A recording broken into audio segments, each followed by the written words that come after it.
2 Samuel chapter 17. Moreover, Ahithophel said unto Absalom, Let me now choose out 12,000 men, and I will arise and pursue after David this night. And I will come upon him while he is weary and weak-handed, and will make him afraid. And all the people that are with him shall flee, and I will smite the king only. And I will bring back all the people unto thee. The man whom thou seekest is as if all returned.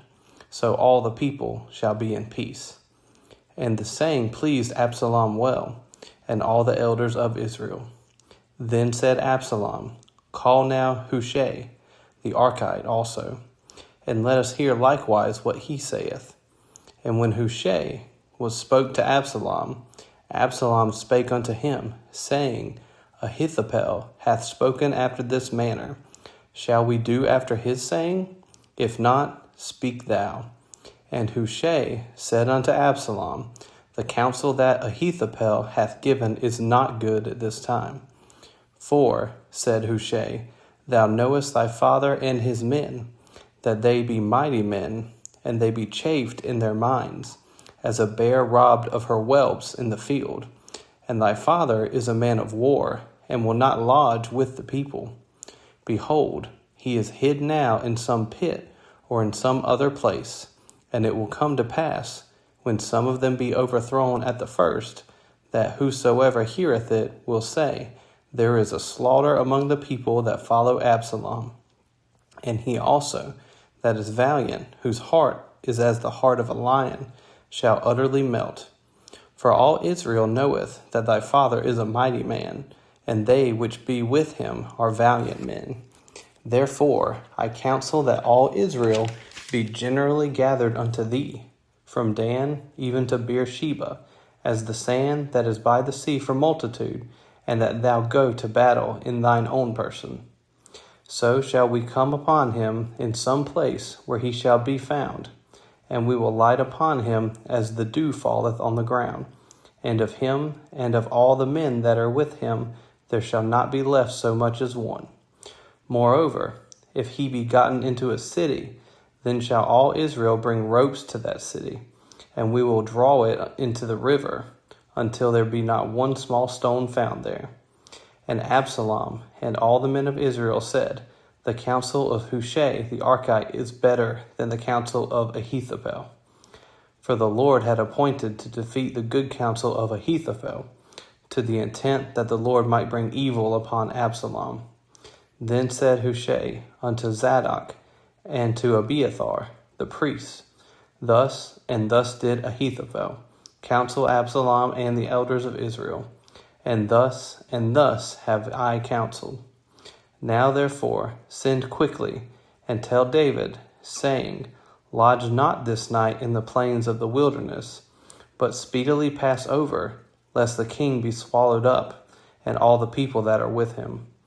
Now Jonathan and Ahimaaz stayed by Enrogel, for they might not be seen to come into the city.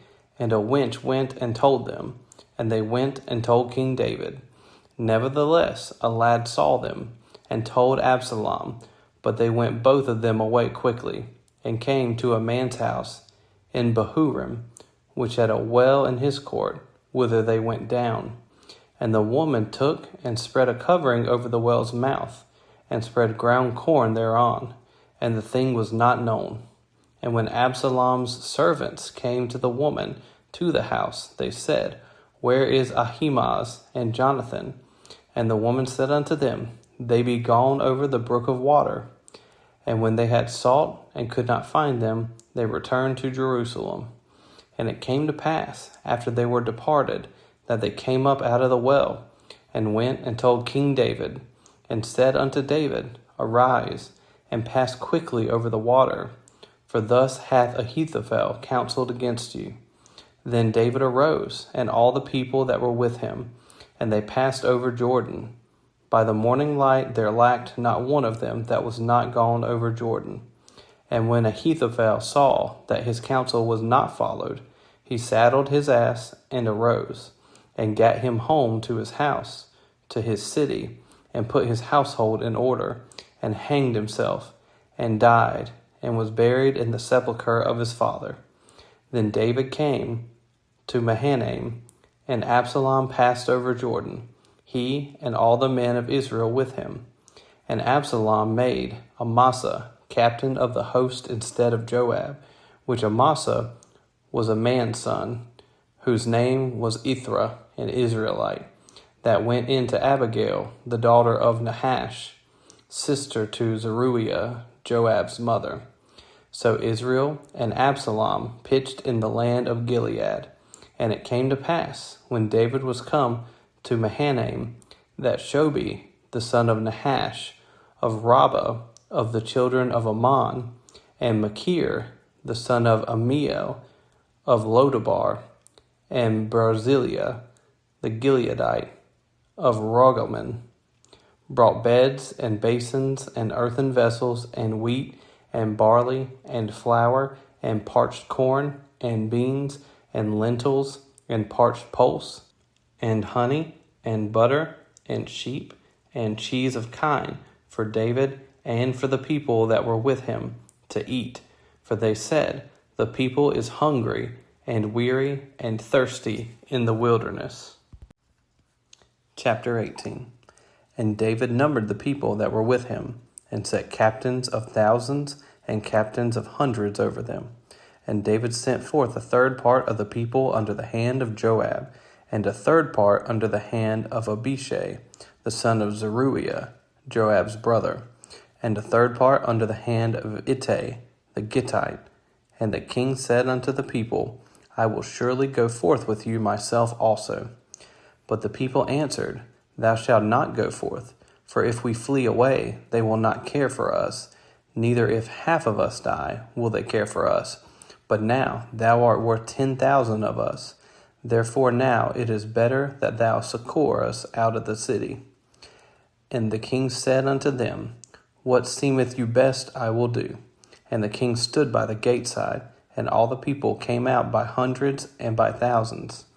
And the king commanded Joab and Abishai and Ittai, saying, Deal gently for my sake with the young man, even with Absalom. And all the people heard when the king gave all the captains charge concerning Absalom. So the people went out into the field against Israel, and the battle was in the wood of Ephraim, where the people of Israel were slain before the servants of David. And there was there a great slaughter that day of 20,000 men.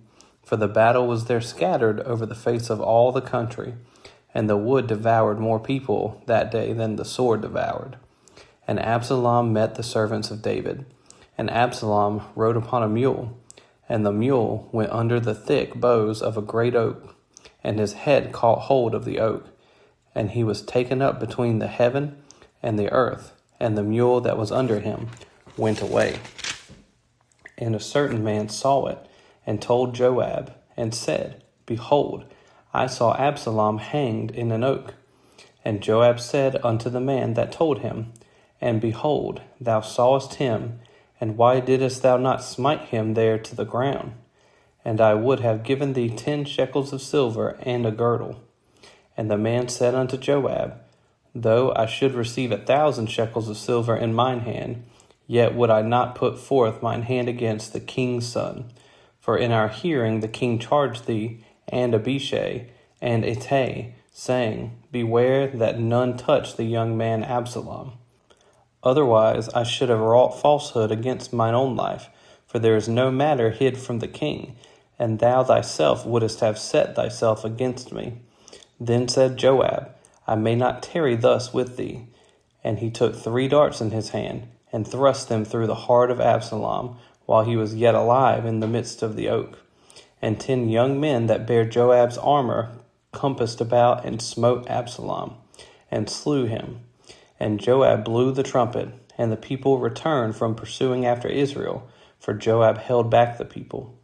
And they took Absalom, and cast him into a great pit in the wood, and laid a very great heap of stones upon him. And all Israel fled, every one to his tent. Now Absalom in his lifetime had taken and reared up for himself a pillar, which is in the king's dale. For he said, I have no son to keep my name in remembrance. And he called the pillar after his own name. and it is called unto this day Absalom's place. Then said Ahimaaz, the son of Zadok, Let me now run, and bear the king tidings, how that the Lord hath avenged him of his enemies. And Joab said unto him, Thou shalt not bear tidings this day, but thou shalt bear tidings another day. But this day thou shalt bear no tidings, because the king's son is dead. Then said Joab to Cushi, Go tell the king what thou hast seen. And Cushi bowed himself unto Joab, and ran. Then said Ahimaaz, the son of Zadok, yet again to Joab, But howsoever, let me, I pray thee, also run after Cushi. And Joab said, Wherefore wilt thou run, my son, seeing that thou hast no tidings ready? But howsoever, said he, let me run. And he said unto him, Run. Then Ahimaaz ran by the way of the plain, and overran Cushi. And David sat between the two gates. And the watchman went up to the roof over the gate unto the wall, and lifted up his eyes, and looked, and behold, a man running alone. And the watchman cried, and told the king. And the king said, If he be alone, there is tidings in his mouth. And he came apace, and drew near. And the watchman saw another man running. And the watchman called unto the porter, and said, Behold, another man running alone. And the king said, He also bringeth tidings. And the watchman said, Methinketh the running of the foremost is like the running of Ahimaaz, the son of Zadok. And the king said, He is a good man, and cometh with good tidings. And Ahimaaz called, and said unto the king, All is well. And he fell down to the earth upon his face before the king, and said, Blessed be the Lord thy God, which hath delivered up the men that lifted up their hand against my lord the king. And the king said, Is the young man Absalom safe? And Ahimaaz answered, When Joab sent the king's servant, and me thy servant, I saw a great tumult, but I knew not what it was. And the king said unto him, Turn aside, and stand here. And he turned aside, and stood still. And behold, Cushi came. And Cushi said, Tidings, my lord the king, for the Lord hath avenged thee this day of all them that rose up against thee. And the king said unto Cushi, Is the young man Absalom safe? And Cushi answered, The enemies of my lord the king, and all that rise against thee to do thee hurt, be as that young man is. And the king was much moved, and went up to the chamber over the gate, and wept. And as he went, thus he said, O my son Absalom, my son Absalom, would God I had died for thee, O Absalom, my son, my son.